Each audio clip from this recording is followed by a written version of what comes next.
Buenas, buenas, bienvenidos a otro capítulo de Psicocuriosidad. Aquí estamos en PCD, Psicocuriosidad Podcast. Y bueno, ¿qué tema traemos hoy para ustedes? ¿Tú qué dices, Nico? Bueno, en esto de poder grabar lo que va surgiendo, genuinamente en cada momento nos viene los malos diagnósticos. Los malos diagnósticos en psicología, en medicina. Sí, esos diagnósticos que nos encasillan en lugares que después, sin un acompañamiento adecuado, es difícil salir. Sí, y que a veces cronifican, ¿no? Ahora vamos a contar algunos ejemplos personales. Cronifican cosas que no son reales, ¿no? Desde un mal diagnóstico, a veces un diagnóstico equivocado, empiezo a creer ese problema y lo llevo años arriba, pero es un problema que me lo proyectaron, me lo inventaron. Otro me lo inventa y yo lo empiezo a actuar. Exacto. Eso sucede mucho con los malos diagnósticos que me dicen, ¡ay, soy esto! Y entonces el ser siempre busca como una coherencia interna. Y también nuestro cerebro siempre busca tener razón. Entonces cuando yo me creo una idea, empiezo a actuar en función a esa idea para intentar establecer un equilibrio que en realidad está forjando un desequilibrio mayor. Sí, y vamos a ir de lleno con los ejemplos. Puedo empezar con uno personal que no es un mal diagnóstico en realidad, sino una cronificación. Sí, quería también contarles que la idea de hacer este capítulo surgió charlando entre nosotros, también viendo entrevistas de los lugares que nos quisieron colocar. Así que qué interesante que cuentes esto ahora. Sí, esto no es un mal diagnóstico, de hecho es algo que sucedía en mí, que era tener alergia, rinitis alérgica. El tema que hay un mal diagnóstico en la cronificación, ¿no? Es como mi vida consistía en respirar con dificultad por la nariz durante mi adolescencia y toda mi infancia. Empecé a darme cuenta que había un problema con eso, que no era normal. Yo veía a la gente que dormía y respiraba perfectamente, no se levantaban con la boca seca, respiraban, les entraba aire, ¿no? Y que para algo tan sencillo para mí no era normal y bueno, en primavera me venían como mucha agüita, todo el tiempo sonándome la nariz, andaba con el pañuelo arriba y fui a una mutualista, me atendí con un médico, loratadina, y te da una pastillita que te calma la alergia y te deja dormido, ¿no? Como te doy algo y te quito otra cosa, ¿no? No, pero esto lo vas a tener toda la vida, ¿está? Cuando venga la primavera y te dé alergia, La pastillita. toma la pastillita que te deja dormidito. Solución. Y además que le da plata a la farmacia, ¿no? Sí, claro. Entonces yo dije, esto no puede ser que sea así, yo no quiero toda mi vida depender de esta pastillita para respirar bien o para... porque aparte no es que respiras bien, no es mágica solución, te mejora un poquito y dale que va, ¿no? Y bueno, en otro capítulo hablábamos de las constelaciones familiares y fue una de los grandes regalos que me trajo, ¿no? Es un síntoma que tiene que ver con un lugar en el sistema familiar. No voy a contar y detallar la constelación en sí, pero sí contarles que mi alergia se sanó absolutamente a los 18 años y respiro perfectamente desde ahí, ¿no? Yo lo acompaño con una alimentación consciente también, porque muchas de las cosas que generan problemas respiratorios es la inflamación por la alimentación, pero eso es más una cuestión de hábitos, ¿no? Pero mi respiración y mi alergia está en cero y mi respiración fluye normalmente. Y si yo me hubiera quedado con el mal diagnóstico en el sentido de que hacía crónico un problema que no es crónico. Sí, hay una cuestión también que pasa mucho en la medicina, que desde la medicina no está la respuesta, entonces se da por entendido que no existe respuesta. Si yo no tengo la solución, nadie la tiene. Y eso es como bastante peligroso, te diría. Porque la gente en realidad... Por eso también es como la idea de hacer estos podcasts, de informar qué herramientas hay. Porque, yo qué sé, no todos sabemos todo. Las posibilidades son infinitas. Sí. El otro día, por ejemplo, participé de un congreso de psicodélicos donde hablaban muchos pueblos ancestrales y ellos, por ejemplo, hablaban que en la pandemia, por ejemplo, cuando todos estaban enloquecidos buscando soluciones, ellos ya tenían toda la solución. La solución estaba en sus plantas. Ellos ya tenían la medicina, ya tenían la respuesta. Sí. Entonces esto de como, bueno, Con esto... Sí, dime, yo después sigo. Sí, perdón, vale. No, con esto no es demonizar a la medicina tradicional, sino despertar la curiosidad hacia otras áreas. Claro, que porque todo tiene su función. Claro, y si de repente la medicina tradicional occidental no tiene la respuesta para ese síntoma, no quiere decir que no haya solución. Simplemente el mensaje es la solución no está acá.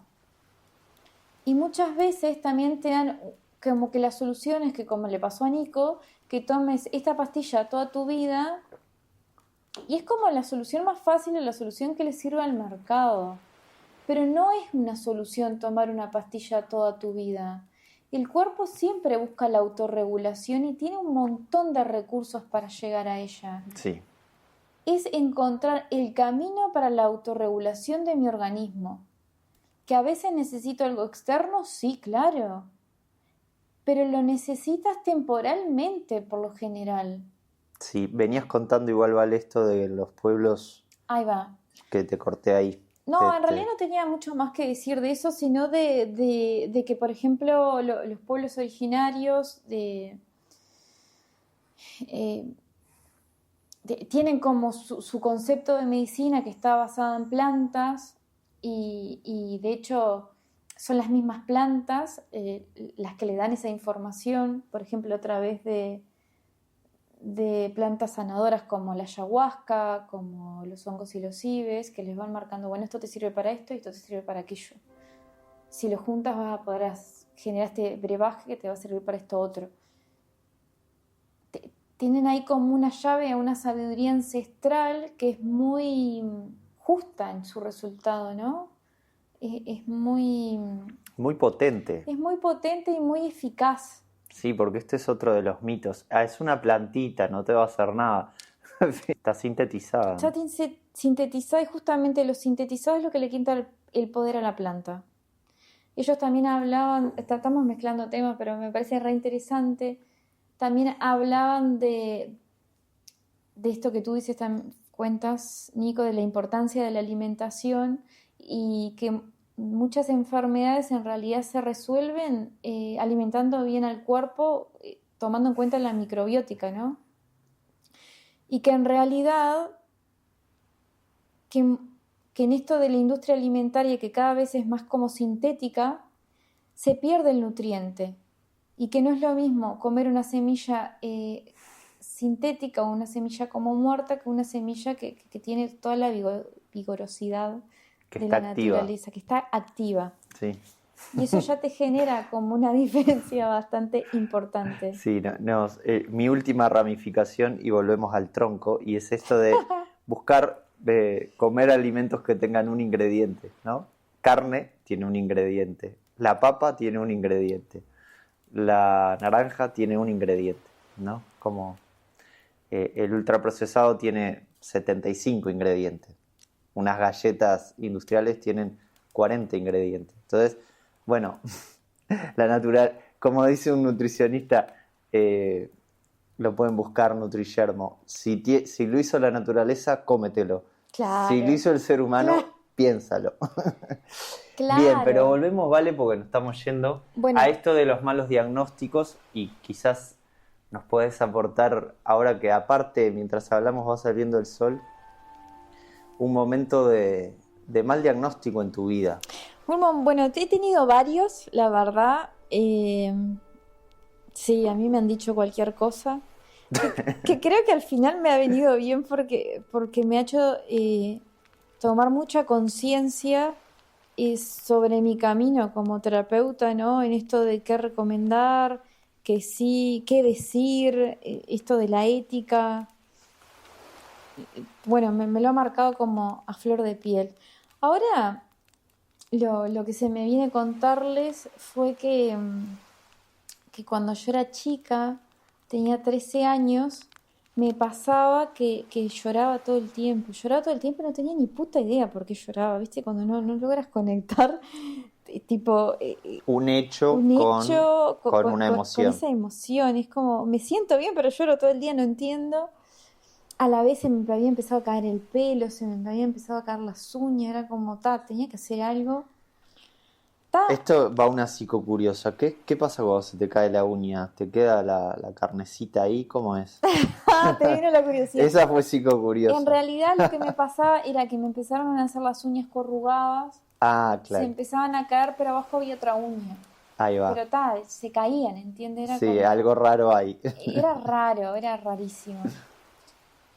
Y, y ta, mi madre en ese entonces me llevó a la mutualista, le dieron un pase al psiquiatra y la psiquiatra me dijo que tenía depresión y que toda mi vida iba a tener depresión, porque una vez que se genera, queda para siempre. Chan, O chan. sea, Pausa. 13 años. Rebobinamos. 13 años llega Valeria. 13 años. 13 años llega Valeria a la consulta con la bella psiquiatra, que no vamos a dar el nombre.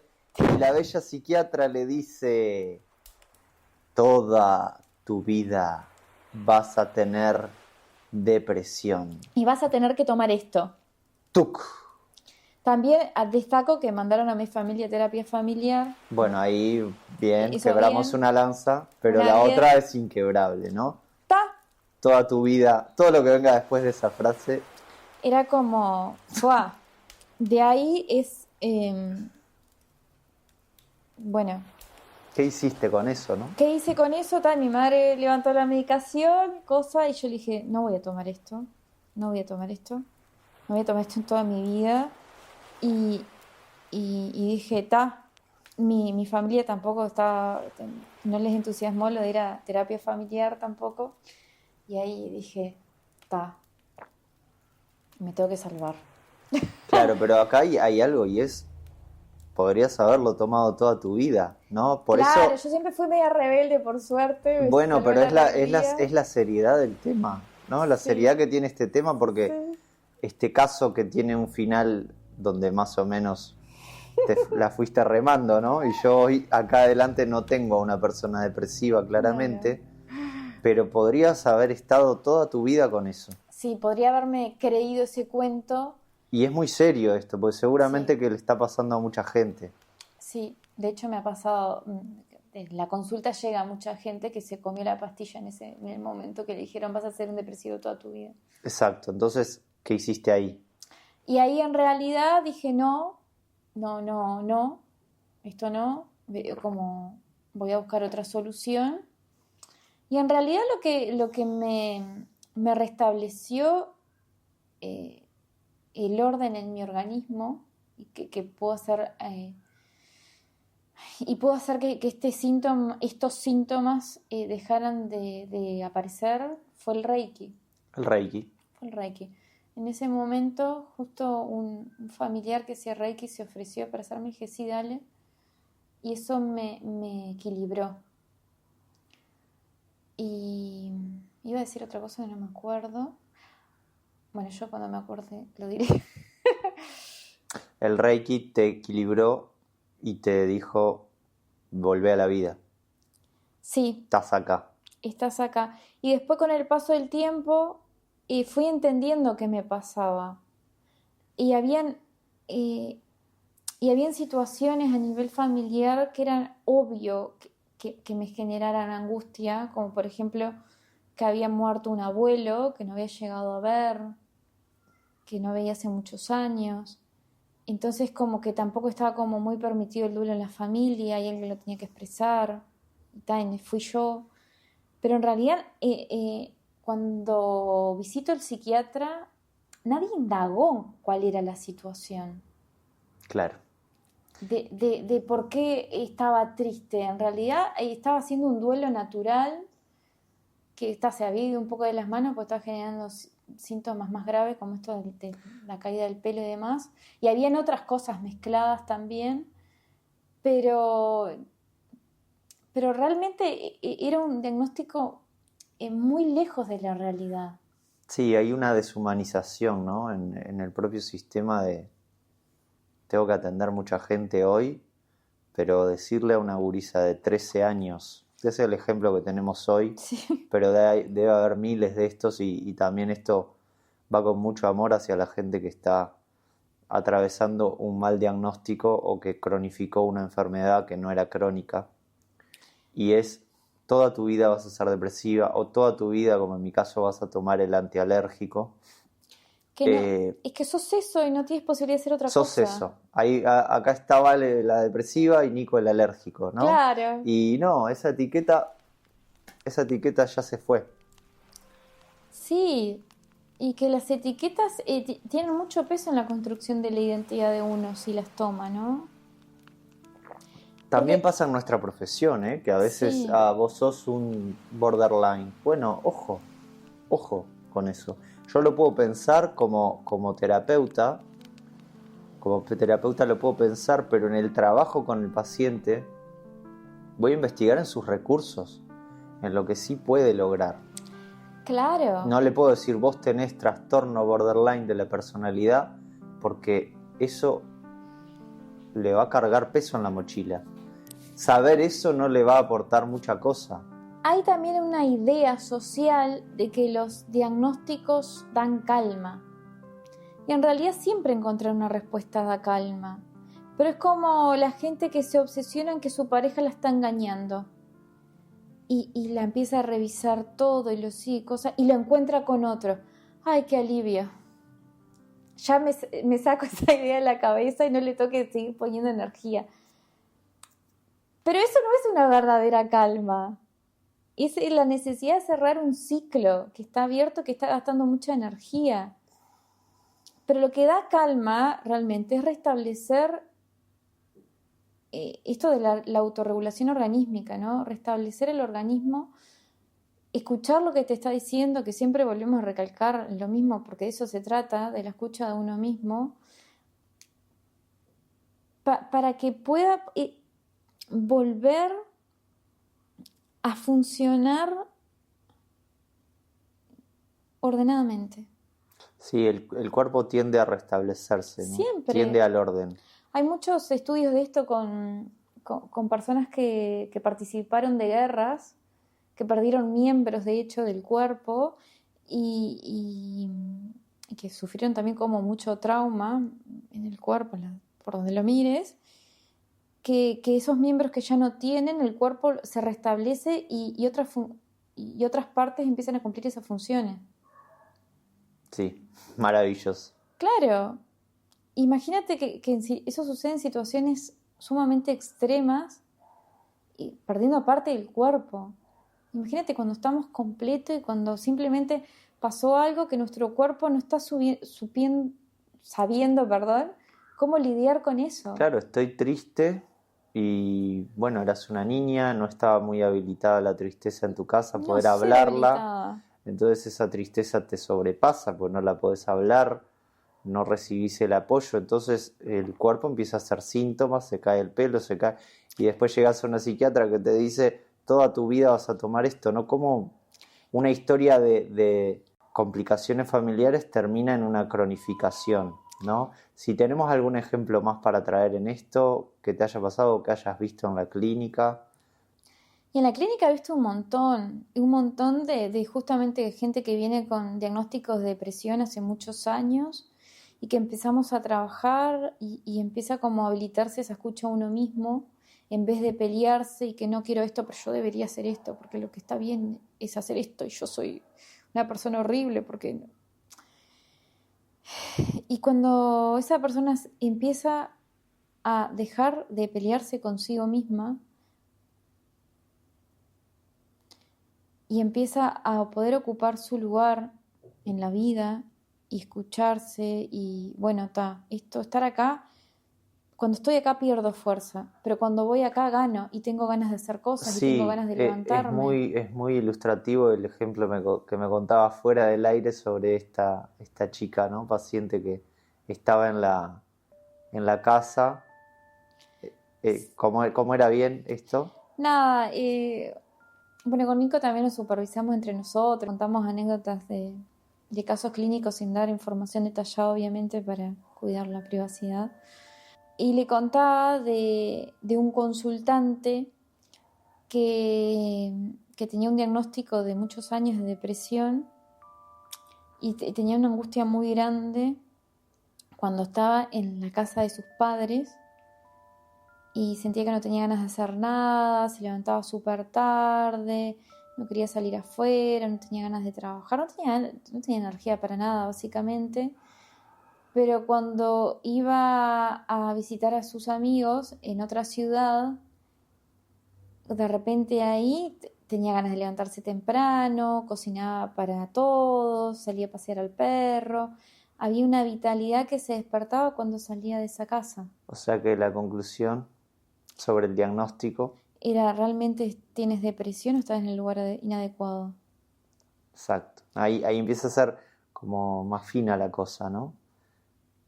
Sí. Porque estoy depresivo o triste en un lugar, ¿soy depresivo? No, cambiaste de lugar. Es que sí. Yo sí seguiré viendo la casa de mis padres.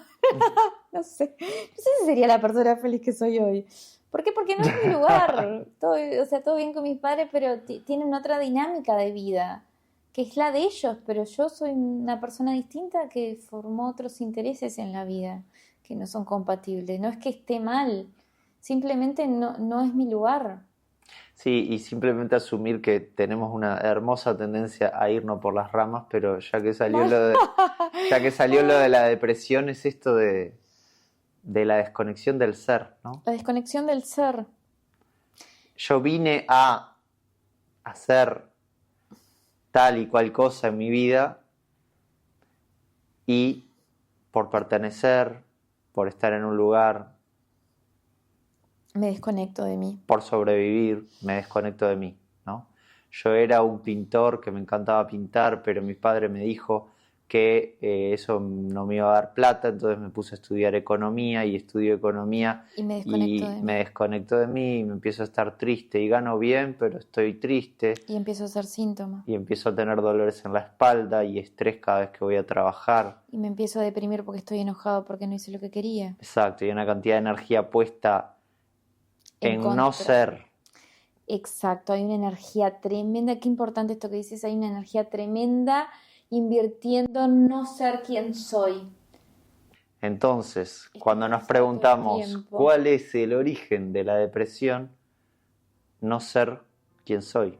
Exacto, negarme a mí, negar mis emociones, negarme. Y también lo mismo con los duelos, ¿no? Se murió alguien, pasó algo terrible en mi vida y esa tristeza no la pude procesar. La niego y va quedando y vino el diagnóstico de depresión. Sí, y en realidad lo natural de un duelo, que fue lo que me pasó a mí, en realidad cuando tenía 13, es estar triste, claro. Llorar, es lo natural. ¿Por qué no llorás un poco? Vos que vas bailando tanto. Llorá bien, abrí los ojos y después seguís bailando. El gran Gabo Ferro. Que en paz descanse, Gabo querido. Y bueno, los dejamos con esto. Los dejamos con un poco de poesía. Abrazo para todos. Hasta la próxima.